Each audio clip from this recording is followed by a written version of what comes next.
You guys got to understand, before I take questions, you go on the road, you fall down 17-3, 24-3, and, that's my responsibility. There's a lot of things that happen. Sometimes people don't see. They don't see the things that happen on the field. And I tell our kids, there's a reason why we got to play clean. Because when you go on the road, you're fighting everything. You're fighting playing in a foreign environment. You're fighting officials, which, and you hear it from me first, officials don't win or lose games. We do. But if you don't play clean and then you don't get calls, that compounds it to making it a very hard place. Aiden Parker went home probably crushed on Bryce Oliver's explosive play. We submit the play, it's not hold. Game at that point's 10-3. Come out halftime, need a stop, got him on 3rd and 1. Our defensive tackle at the point of attack tackled. Submit that, it's a hold. They continue to drive, go up 24. Fourth quarter, when they score 31, there's an offensive lineman 5 yards downfield, standing right next to the umpire. It's a touchdown, should be a penalty. Those 3 plays didn't, but then all of a sudden you tie those into us not executing, jumping off sides, those things, it turns into the game that you saw where I give all the credit to our kids to come back into that game, down 24-3 in the third quarter, to tie it at 31, to get the ball, 2-minute offense, to get 2 first downs in that 2-minute offense, and to get the ball on the 40-yard line with 3 timeouts. And, we went backwards and had to punt the ball, And again, a great comeback's when you win. When you come back and lose, it's just another loss, that we have to assess. But it reiterates to our kids, that's why we got to be so focused that we got to execute. We can't make mistakes because, again, there's going to be mistakes by people that have no control of the game that affects the game. And you overcome that, you submit it. They say, yeah, coach, that wasn't a hold, and great, let's move on to the next week.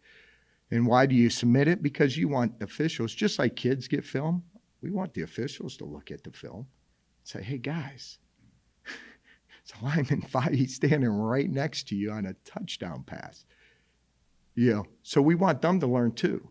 So maybe in a week's coming, they don't make the same mistake. So they're educating, we're educating, but we tell our kids, that's why you got to play when you go on the road. And I probably rarely submit plays when we're at home. When you go on the road, you battle a lot of different things. And I'll take full blame for losing that football game. I tell the kids all the time, I give them all the credit for getting back in the game. That just shows you the character that they have.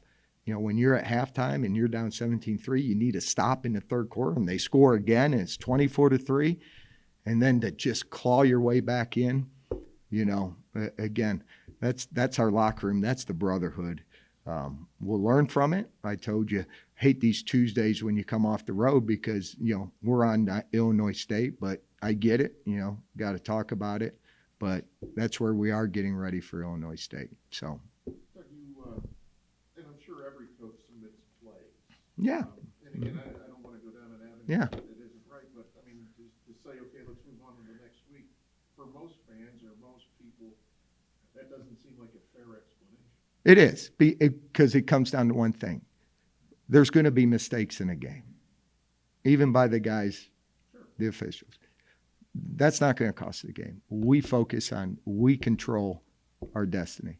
If we don't make the mistakes we need to, now you compound it. We turn the ball over, you fumble, you don't finish drives.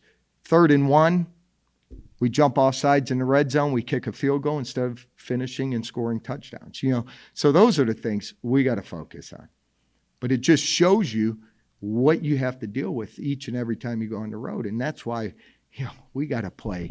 It's at halftime, guess what? Guys, this is about us. Nobody else. We got to execute. we got to stay focused. We got to stay together. Don't want to see finger pointing. We got to stay together. So there's no moral victories. We lost. We're 1-2 in our league.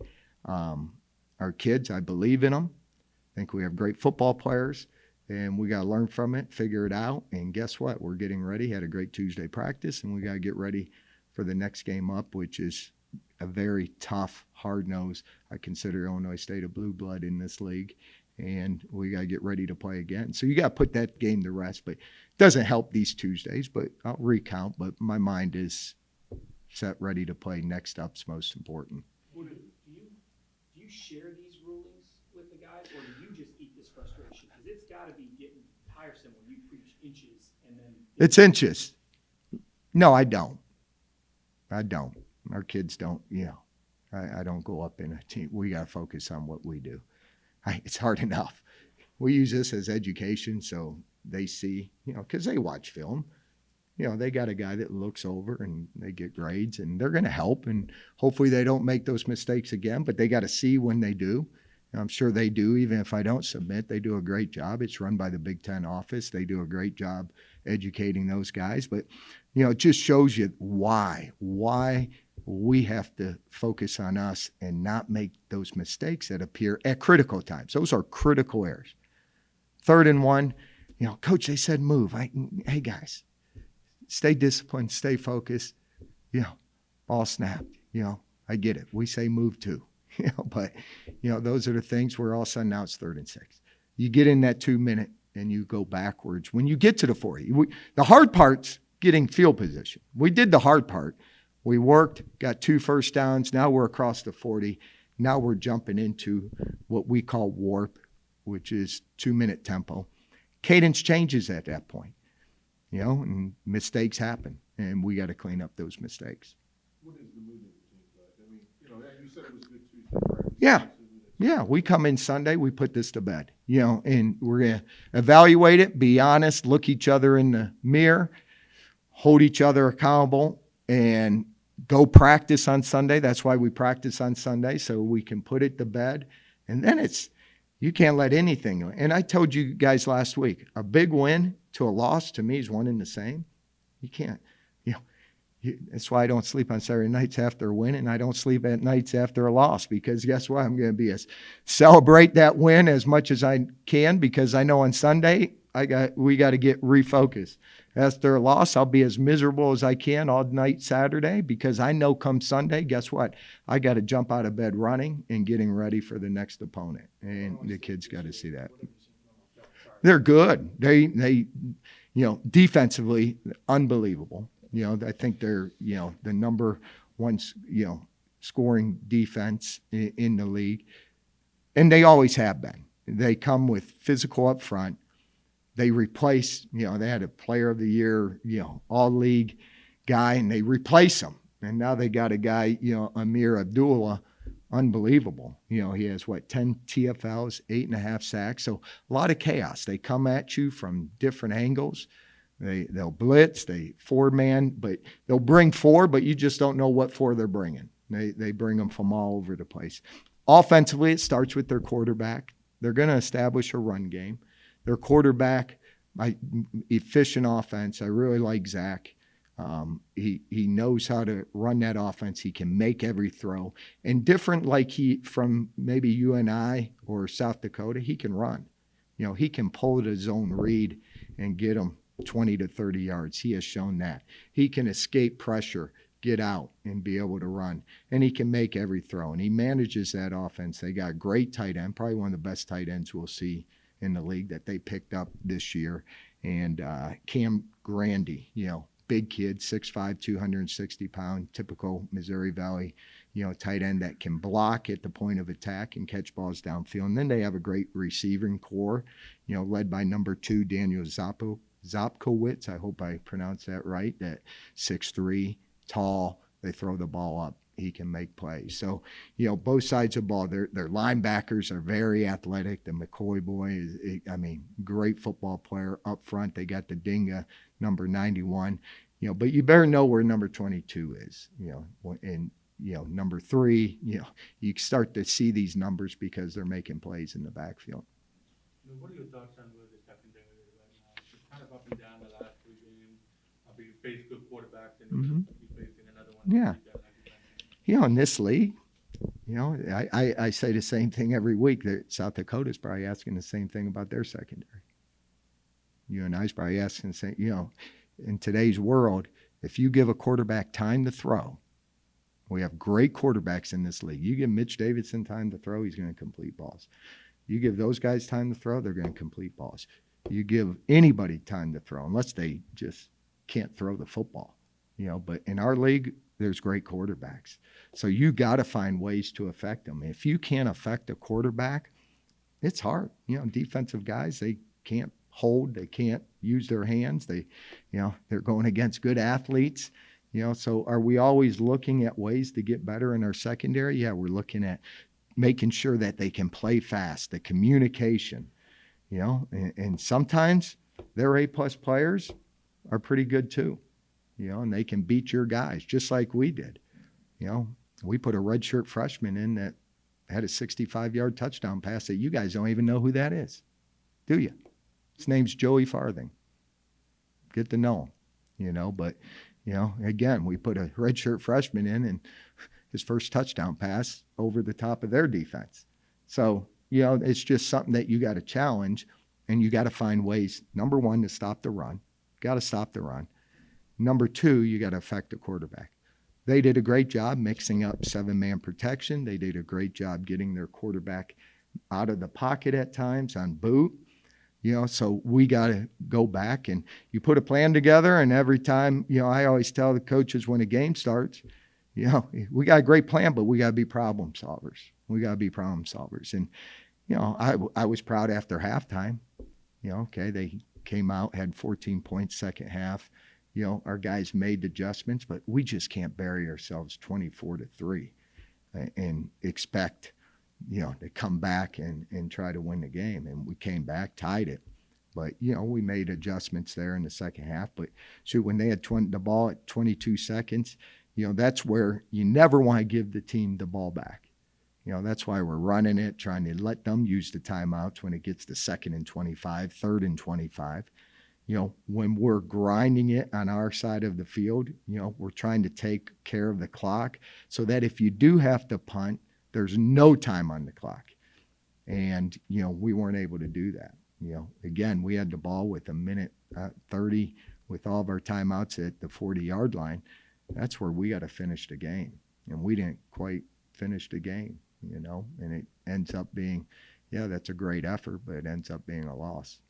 Coach, if there isn't a consistent pass rush, is the temptation that's more prevalent? Yeah, you always are looking at different ways of, how can I, but then you're putting guys on an island. You're putting, again, everybody wants to see the secondary. You don't see the D lineman when he makes a mistake. There's plenty of that.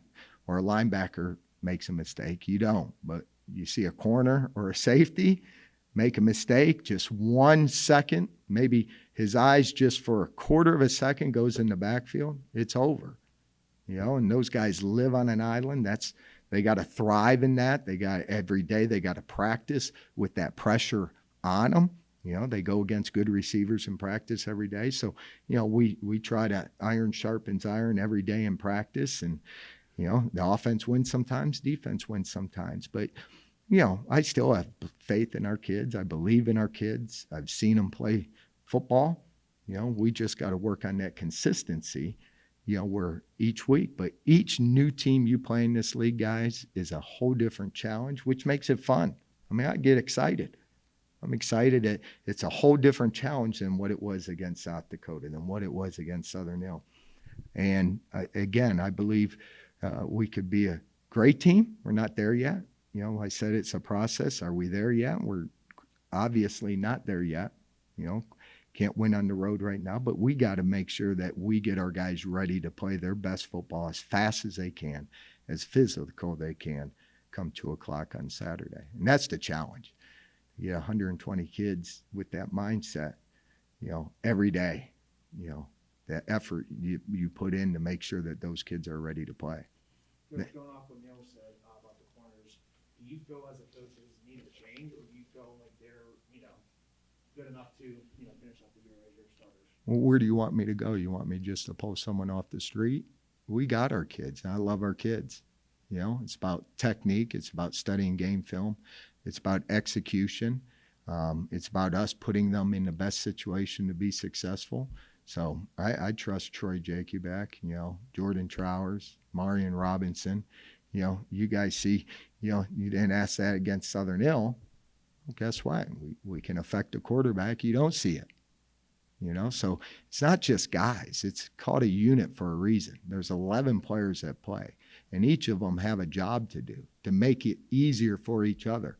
So we got to find unique ways to be able to affect the quarterback, to take the heat off them just being on an island out there. So again, it's not like, we have our guys, and they're in that locker room, and guess what? I believe in them.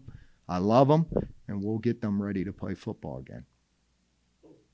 Players we talked to seemed well aware of the chip on the shoulder that Illinois State may have coming in here because of the game last year. Is that something you talk about, the way the game went last year, what their attitude may be coming in, or do you even have to because these guys were through it? Yeah, we'll go early in the week. Like we'll go today and tomorrow. It's about getting them educated on Illinois State, what they do, things they like to do, what their mindset's like. Yeah, I'm sure, but they got 5 new starters on defense and 5 new starters on offense, and maybe a transfer here that wasn't a part of that game. It's a whole new season, a whole new team. And, for us, you play teams that maybe you had success with last year that you didn't this year. So for me, I just know you got to have the mindset that, they're probably were salty last year, but they're a team now that, hey, they're just preparing each week to play that next opponent. And, they know how important this win is for them. Their league standings, everybody wants to get up in the league standings, and understanding you get in late out of October, early November, that's when you got to win. And they understand that. They got to now go on the road and try to get a hard-fought win. So we'll talk about the mindset of teams coming in here. But I try to stress more as we get to Thursday, Friday, the mindset of what it's going to take us to get ready. Every team we're going to prepare for, but what do we have to do to make sure that we're putting ourselves in the best situation to be successful? Does that make sense? Yeah.